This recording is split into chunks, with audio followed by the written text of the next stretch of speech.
Hello YouTube! Welcome back to round 4 of the Spring Classic. I don't think I've ever said that in one of these videos yet. But this was definitely a game. This was definitely an endgame game. I don't know.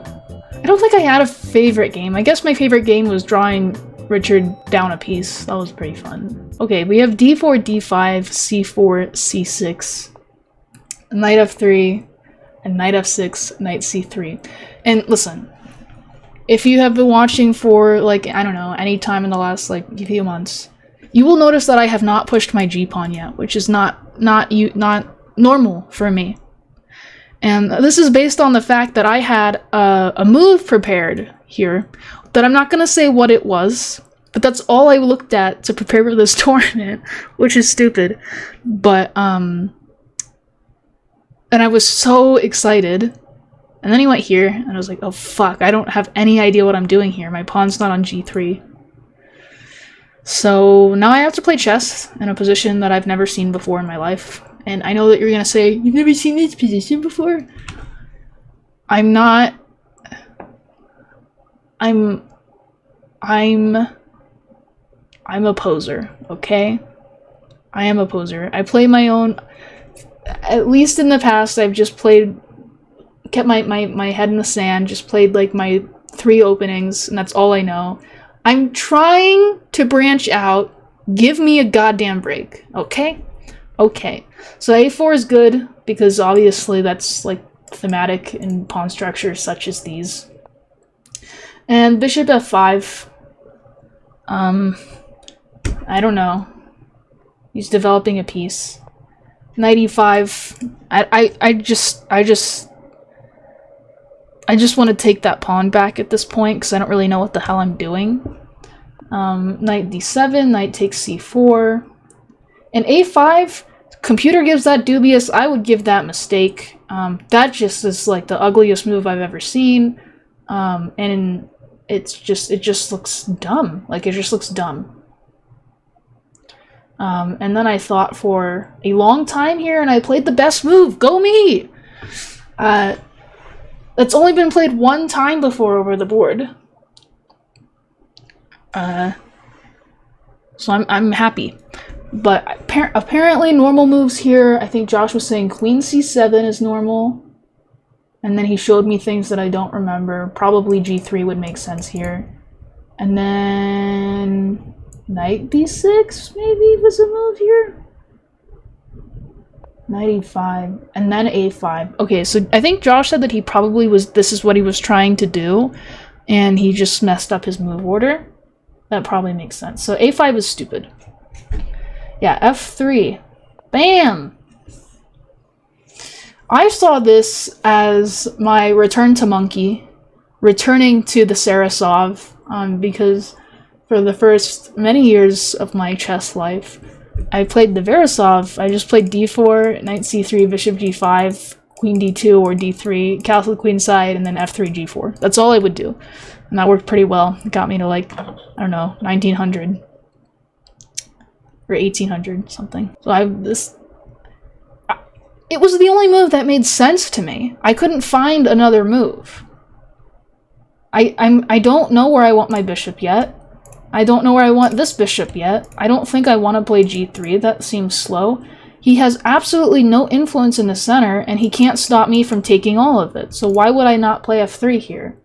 Also, his king is in the center. I mean, I don't know. I'm just really happy that I played f3. Because I guess it's not that hard to find, but I was happy. So f3, bishop g6, e4, e6. I played bishop f4. I think if I had this position again, I would play bishop e3. I just didn't really know what to do with my pieces. I thought maybe the d6 square might be grabbable at some point, but I don't know. I just didn't know where my pieces went, and I was pretty uncomfortable here, actually. I was happy to have the center, but I was so out of my element. But that's good. That's how you learn, so copium. So knight b6, and I went queen b3, and he went bishop b4, and I see, listen, okay, there are some Botez Raiders still here. I remember from watching her games at Reykjavik that she kept not seeing this idea of knight a2, and that was really important, and her opponent wasn't seeing it either. So I was like, okay, I need to play knight a2, meaning I have to get out of this pin, but right now my d-pawn is attacked. I can play rook d1 and then castle, and then I just had like a pure monkey moment where I was like, why don't I castle queenside though?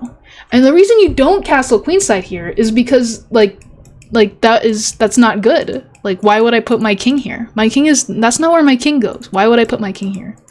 But I castled queenside and instantly regretted it.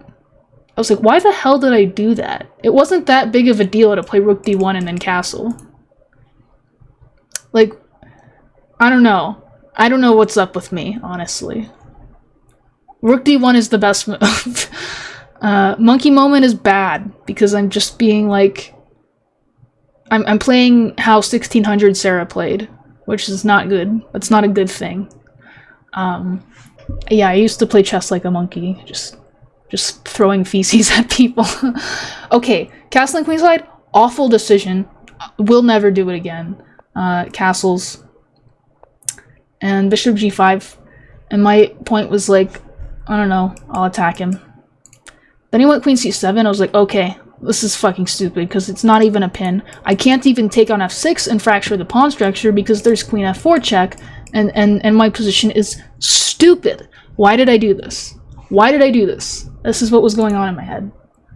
And I wanted to cry. And then I just gathered all my little anyway. There's problems on the C file. Like, a lot of them. Like, this is not good. This is really not good. So I played bishop d3 just to get one thing off the C file, and so that I can play king b1 without... If I play king b1 right now, like, maybe this is a move, I don't know, because this is pinned. So this is the point of bishop d3, I want to play king b1. Okay, h6, bishop e3, again, I cannot take because this is a Chekaruski. And then e5. Computer says dubious. Inaccuracy, best move was b5. That's shocking. You know, I think that is shocking that you would want to open the C file when I put my king here where your rooks can go, and that you can open the A file. I am shocked that b5 is the best move. Okay, but e5 was a surprise to me. Because now I just go king b1 and I'm fine. Like, this is fine now. Oh yeah, I should put the ratings in. White was this. Black was... I'm just gonna estimate. I think he was like that or something. So now my position is totally fine. 1876, I was close. My king's on b1.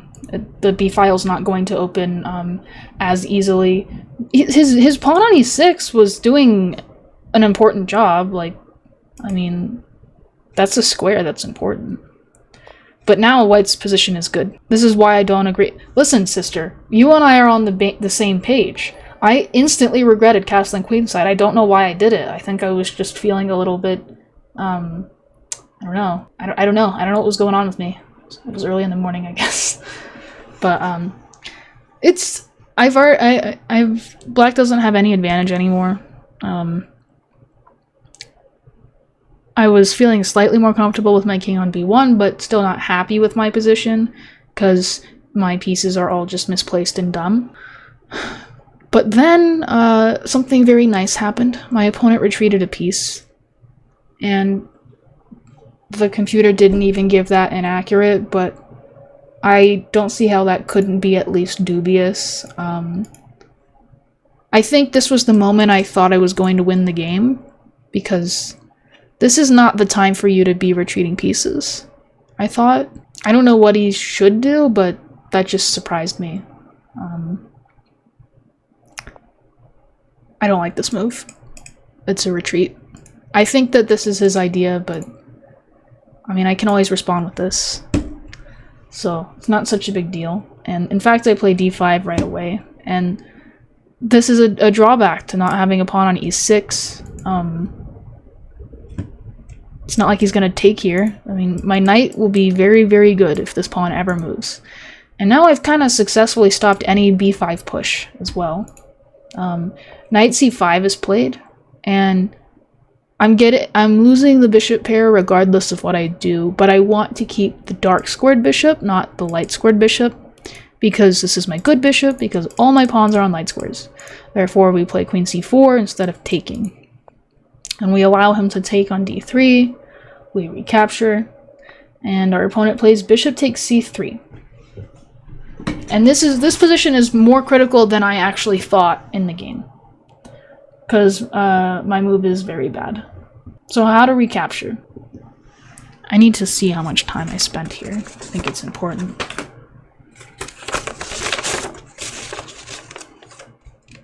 I only spent 1 minute here, so you can tell that I'm stupid. I really don't think black should give up the dark squared bishop. Now he's kind of weak on the dark squares. Sure, maybe he wanted a draw and he thought opposite colored bishops are a draw. I don't know. I'm not sure. It's definitely surprised me. Maybe he just was afraid of my knight becoming good in this closed position. I don't know. So, what I didn't see... Well, f5 isn't a threat right now, because I have this, right? Or is it? I don't know. I couldn't figure that shit out.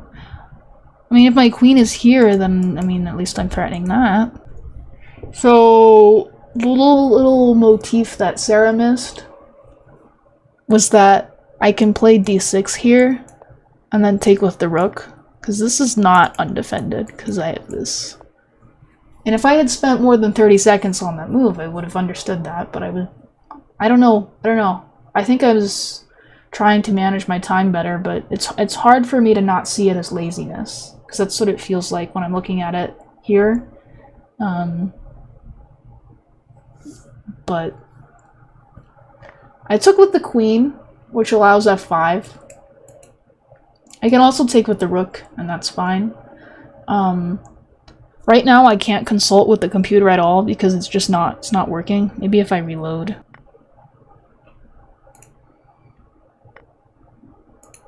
Okay, now the computer's working. So f5 here, again there's d6, you know. And he has this move, but then we go like... I don't know, do I trade queens here? I would be inclined to, but I also suck. I don't think I want to give him all that shit with the tempos. Maybe just bishop b6 and it's similar to the game. But I took with the queen, and he should play f5. I was expecting f5, but I also didn't know I could stop it from happening because I was being lazy. But f6 is passive and bad. And again, I need to play d6. I think I was just afraid of committing to this before I was ready. I think this... Oh yeah, I was also setting up a little trick. If he plays a natural move like rook d8, then I have queen b3. Threatening this, and that's close to GG's. That was the point of this. But then he went rook f to c8, which is just odd looking. And of course now I play d6. It's finally occurring to me that that's what I need to do. It makes a lot more sense here though, because he's just like, he's hoping the c file will open, so I never want to open it, because then he, you know, his rooks make sense. So queen d7, bishop b6, and now I have like a little bit of an advantage. It's like +1. Rook a6, and then there's tactics here. Like, okay, this move is bad for a reason I didn't see, but if he plays like, I mean, If he's really dumb, we're playing hope chess, then I have this. So it was cool. That was like cool. I think computer wanted like queen c4, queen c5. The only point of this would just, I don't know, put the king here, but I think it's worse here, so probably queen c5 first is better. And I don't really know how to proceed here, like to play for a win. It's kind of difficult, especially with the opposite colored bishops. It's hard to get a piece in here to kick his blockade out. I don't have a light squared bishop, you know, so this light squared blockade is pretty good. I don't have a knight to kick his queen out. Bishop c7 I thought you would play.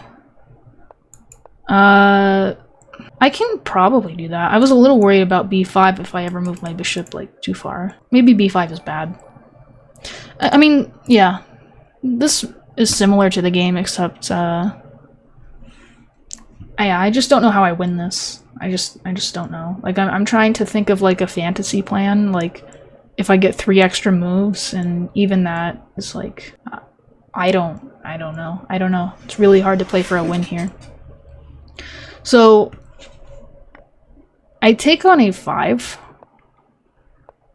and then I play bishop c7. And this was my little point.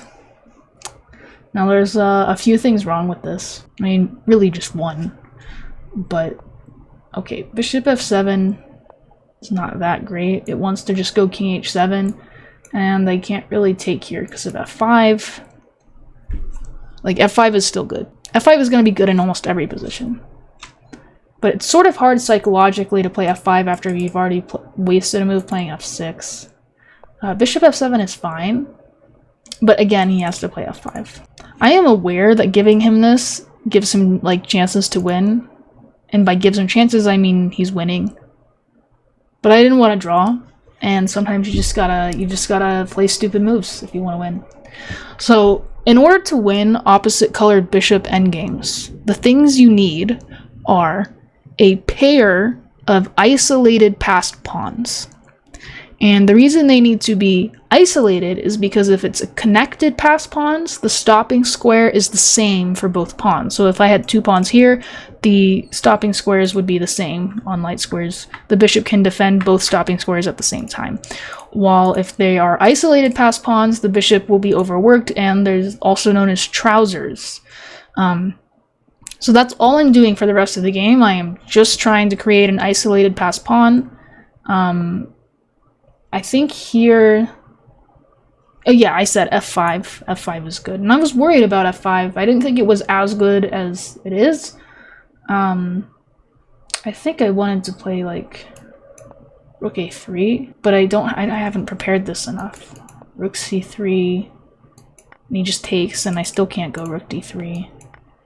And, I'm just kind of falling apart. I don't really know what to say about this because I just don't have a good way to respond to f5. So I don't really have anything to say. Queen e6 is obviously bad. I mean, I just cover the light squares. I calculated a little bit if I could take here, but it just became apparent immediately that rook c4 is the problem.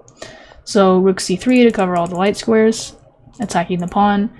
Bishop e8, rook d3, and now I just want to put a rook on a3 because when my rook is on a3, this rook cannot move, this rook cannot move, and if he takes, I have created a pair of isolated passed pawns, and my winning chances have increased tenfold. So yes, I made some pretty horrible moves, but my heart was in the right place. I wanted to make the pair of isolated passed pawns, and that's what matters. And currently, he only has one piece that can really move, and it doesn't have that many squares. So I think queen c4 should be a mistake, in my opinion, because it allows queen b3 just immediately trading the queens. And that's his last chance to have an active piece. And now still his rooks cannot move. I'm just going to keep this pressure as long as I possibly can. And he's just stuck. He can't move at all. Queen c4 is a waste of a tempo. Yes.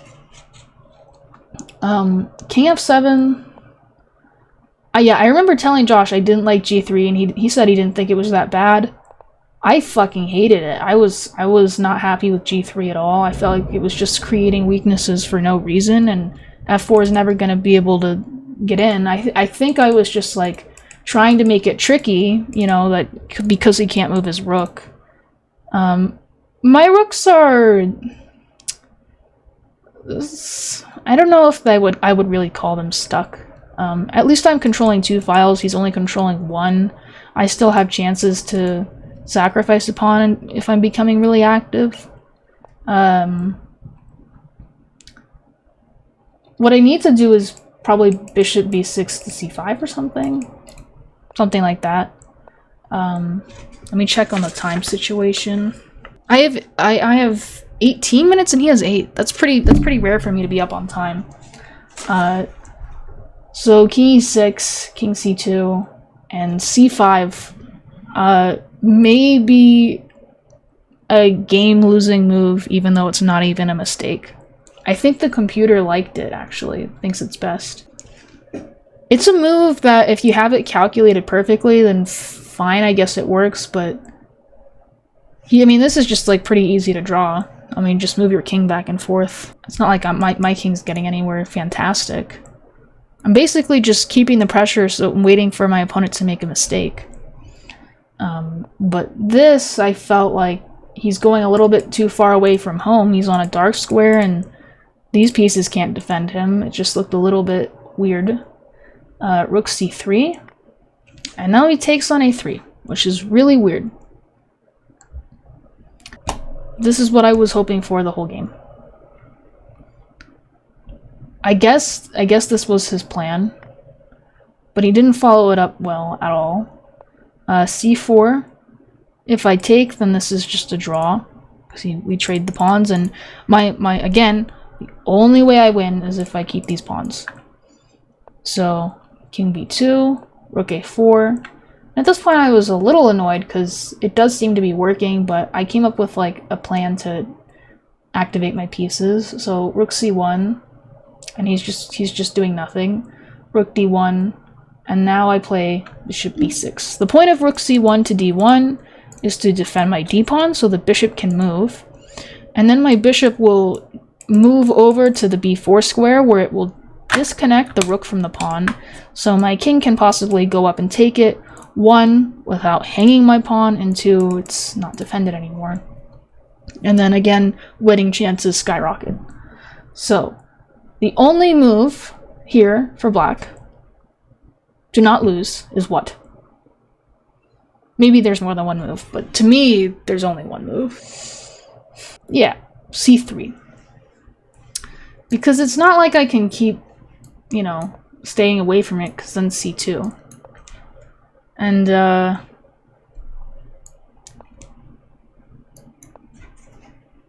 definitely not winning at this point, because now my rook is gimped, as they say. So that is his last chance to draw, and he did not find it, which is weird because he found like this, all of his past like 6 moves have been best computer moves, and then he doesn't follow it up with like the obvious idea behind the moves. So now I go bishop c5, and now c3 is not possible because I can just take it. And now here comes the technique. Bishop b4 apparently is not necessary, but I'm just being safe, basically. Like, I just want to defend all my pieces because we're both in time pressure, and it's a weird position. And now I play king c3, rook d5, and now I can get here and just sort of clean up. Bishop b3 is hideous. I don't know why you would ever play a move like that. Bishop c6 makes a little bit more sense, at least. I think I'd maybe still play rook c5. He can't take.